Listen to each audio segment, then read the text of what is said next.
parties. Now, let's go to Pope Pius XII, and the document where Pope Pius XII addresses the more clearly this question of periodic continence is his famous address to midwives, written in October of 1951. And so some people say, oh, it's an address to midwives, so it's not a document, an official document of Pius XII that applies to the whole church. Well, this document was published in the AAS, so Acta Apostolicae Sedis. It was published as an official document of Pope Pius XII. So we can't say that this was just a private chat of the Pope to midwives. No, it's been published as an official document of the church. So, and I think it's absolutely beautiful what Pius XII says, because he will give the frame. And remember, this was given just before Vatican II, just before we weren't left without guidelines on this domain. And I think it's very important with the contraceptive mentality that exists today. So Pope Pius XII says the marital act can be used without sin, even in periods of infertility. So he's not stating that it's always used without sin. He says it can be used without sin. Again, if the main or the exclusive goal is not the seeking of pleasure, in which case it would represent a venial sin. But the marital act can be used without sin, even in periods of infertility. First of all, he says that if the married couple limits the use of marriage to sterile periods, then their conduct must be examined more closely. So he says, okay, you're using only the sterile periods. Well, he says, if one or both parties contracted marriage with the intention of limiting the marital act to periods of natural sterility, the marriage is invalid. So if the intention at the moment of marriage was to use the marital right only in periods of infertility, in other words, to avoid having children, absolutely avoid having children, that marriage would be invalid. Then he says, if the limitation of the act to periods of natural sterility does not refer to the right itself, but to the use of the right, then the marriage is valid. But the moral lawfulness of such conduct will depend on the intention. So let's make a resume here. It says, okay, you've gotten married with the explicit intention to use the marital right only, exclusively in periods of sterility. Your marriage is invalid. If the limitation of the act to periods of natural sterility, so in other words, if you didn't have this intention, but you ended up doing that, the marriage would be valid, would still be valid. And now, is it lawful to do that, to decide not to exclude the right to procreation, but to de facto use the marriage only in periods of infertility? Well, he says it will depend on the intention. What is your intention when you're doing that? That's where the lawfulness, the morality of this will change. So he says the mere fact, and I think that's very important, the mere fact that husband and wife are ready to receive any child who could be born is not sufficient to guarantee the rectitude of their intention and the morality of their motives. So sometimes you meet couples who will tell you, oh, if ever, so we're using marriage only in periods of infertility, but if ever a child comes, we are ready to receive him, we will receive him with joy. Pius XII says this is not sufficient for the morality of the act. He says, if the intention for periodic continence is selfish, it is immoral. So in other words, if you don't have grave reasons, even though you're ready to receive the child if he comes by any chance, it is immoral, it is sinful to do such a thing, if serious reason does not exist. And then he goes on to say, but serious motives, such as those which not rarely arise from medical, eugenic, economic, and social indications may exempt husband and wife from the obligatory positive debt for a long period, or even for the entire period of matrimonial life. So let's explain here. He says, if you have grave reasons, no, in normal times, a husband and wife have a grave debt towards mankind, the function of providing for the preservation of mankind by begetting children, by having children. Again, as we said at the beginning, marriage is not for oneself. Marriage is for the human society and for the Christian society. So married people have a debt towards humanity and towards Christian society, which is to the preservation of mankind by the generation of children. But it does happen that serious reasons will excuse parents from this debt they have. And Pius XII names four. So some will be medical. So we could give an example here. For example, the danger of to the health of the mother. So there could be circumstances where a new pregnancy would represent a grave danger to the health of the mother. Well, this would be considered as a serious reason why positively desiring a new pregnancy is not the best thing to do. Then we have eugenic, for example, and I know cases like this where the husband and wife were incompatible, and so they had a few children, and these children all came with major deficiencies, that it be physical or that it be intellectual deficiencies. But I'm speaking of a real situation, a situation where it was really the case. Well, that's an example of what Pope Pius XII calls eugenic reasons.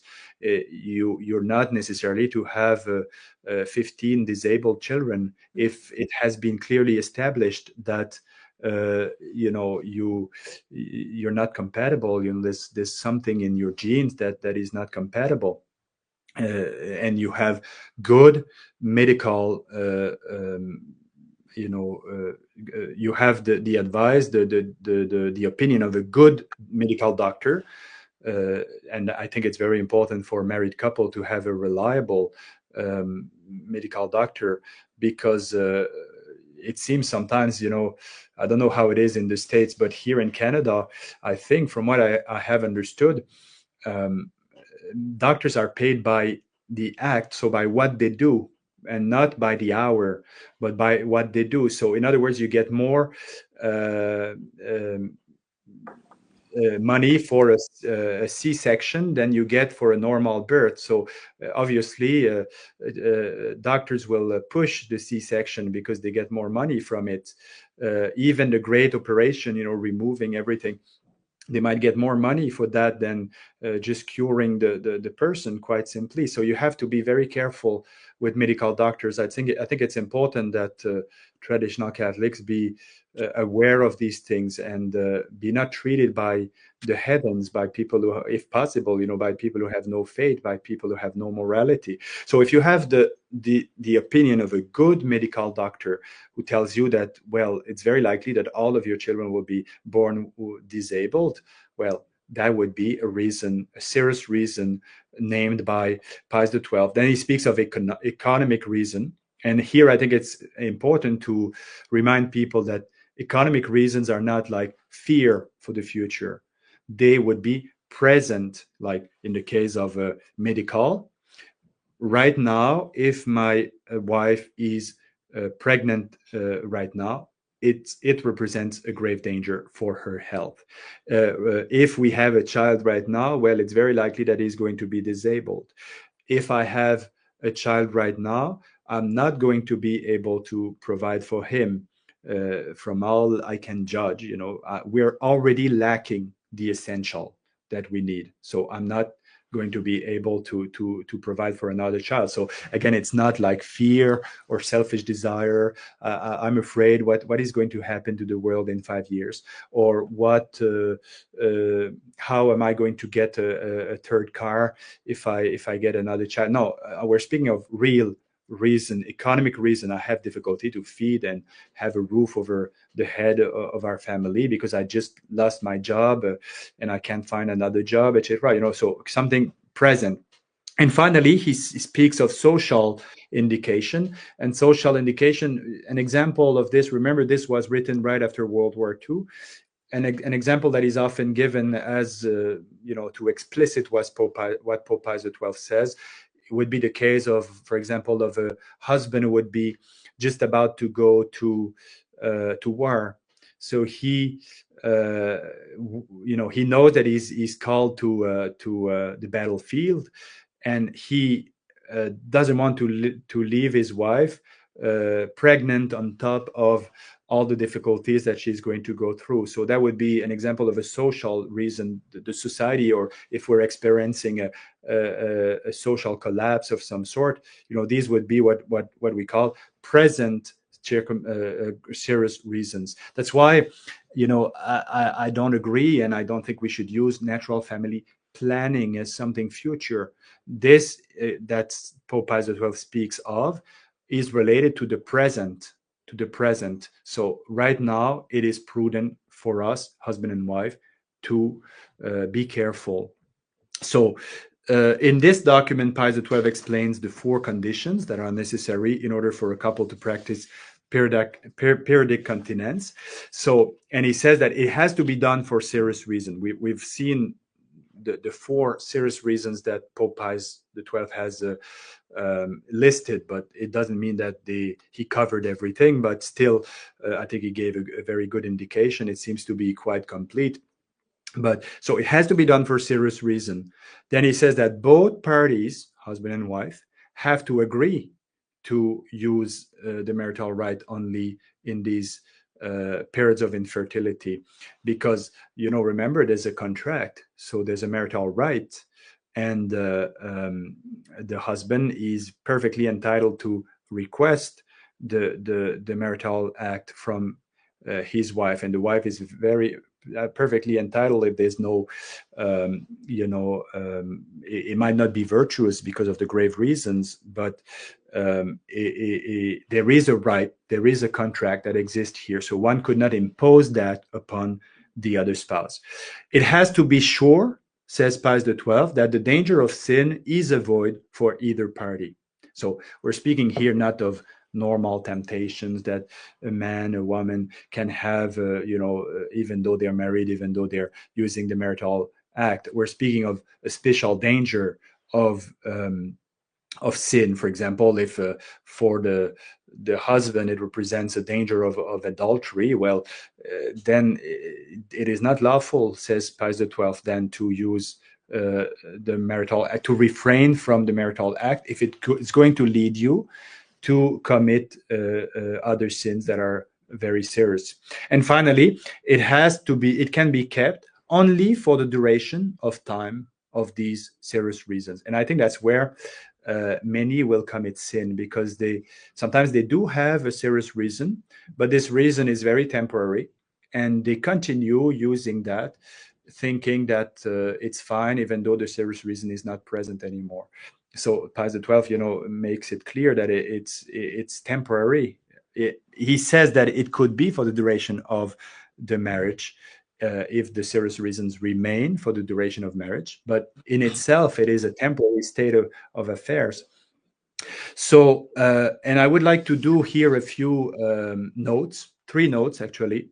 So first, Pius XII warned the medical world and also priests to the danger to fall into what he called an unjust and inappropriate propaganda in favor of the methods of periodic continence. So in other words, he tells priests and the medical world, you should not make propaganda for these methods, because again, the virtue, the normal thing for Christians is perfect abstinence. You know that you a serious reason, well, the most virtuous and the most Christian way of dealing with that would be to temporarily live in abstinence, in perfect abstinence. Whereas what we see today, and we see that in the Novus Ordo, and we see that to a degree in certain circles of tradition, it's okay. Where even priests would make propaganda for it and make people aware of, hey, you know what, don't forget that there is this no, we as priests and the medical world as well has to deal with present problems. Somebody comes to you and has a serious reason and doesn't know what to do. Well, you would explain to him, to her, to them, the lawfulness of periodic continence. Your Excellency, Yes. is the reason Pius XII didn't want to have these things known, or at least, I don't know, made known or taught or whatever? Is it because he thinks there's the fear of it being abused? Absolutely. Okay. It's not that he wants it unknown, not to be known, but he doesn't want propaganda for it. Okay. Obviously, because the natural inclination of most people will be to abuse and to go too far, in the sense, in the way that the easiest. Most people, I think most people will sin by not by a lack of prudence in the number of children they have, but by their contraceptive spirit. So obviously, if you make propaganda for this, you're going to. It's like the normal thing for a priest to do wouldn't be to advertise alcohol and yes, you can have a drink. We're not Protestant for sure, but you're not. Your job is not to promote good food and good drinks and what want you. No, your job is to remind people of the danger to falling into gluttony and subsequently into other sins. So the role of priest would not be to push these the knowledge of these methods, but rather to warn people against the danger of acquiring a contraceptive spirit in abusing these methods. Just because we're so prone to look for loopholes, or as we say, or to get around, or to find the easiest way to, right. This makes you think too about all the different reasons that Pius XII gave. Is it up to who determines, like in the life of a married couple, what is serious? Is it up to myself if I say, yep, I think this is serious enough? So this is my note number 3. Okay, so that was note number 1. Pius XII warned the medical world and also priests to the danger to fall into unjust propaganda and inappropriate propaganda. Then I think it's good to remind people of what is written in the Missale Romanum. The church, at the end of the ceremony of marriage, there's a note at the end of the mass of marriage, it's really in the Roman missal that we have on the altar every day. If you go to the mass for spouses, for votive mass for spouses, the priest is asked by the church to warn people, the married couple, that they should abstain from the marital act during Advent and Lent, and on the great festivals of the church. So not that this is something mandatory, but it shows the spirit of the church. It shows where we should look, that it is more virtuous. It is better for a married couple to be able to refrain. Like, marriage is not an open door to your concupiscence. It is supposed to be something that it will help you appease your concupiscence. But if you make no effort whatsoever to abstain from the marital act at certain times, to refrain from your concupiscence, you're going to become the contrary of virtuous. You can become very vicious, in marriage, because you're not acting virtuously. So that's not note number 2, and I think it's important because we want to know where to look at, in which direction should we look if we want to be perfect, if we want to be, to avoid any form of sin. And the note number 3 was that even though parents are the sole judges of the morality of this practice in their couple, because only them can know to what extent they're they are, for example, in economic difficulties. Usually people don't come to you and show you their bank account and their invoices and everything. It's not really our role to deal with that.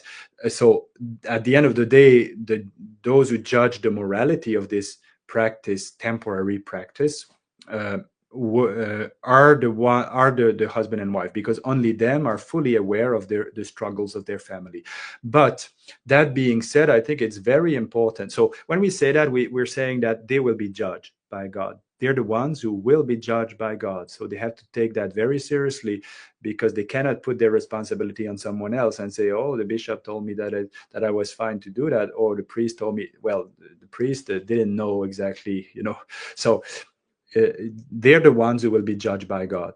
Therefore, I think it's very advisable for them to ask for the good advice or the opinion of a good confessor.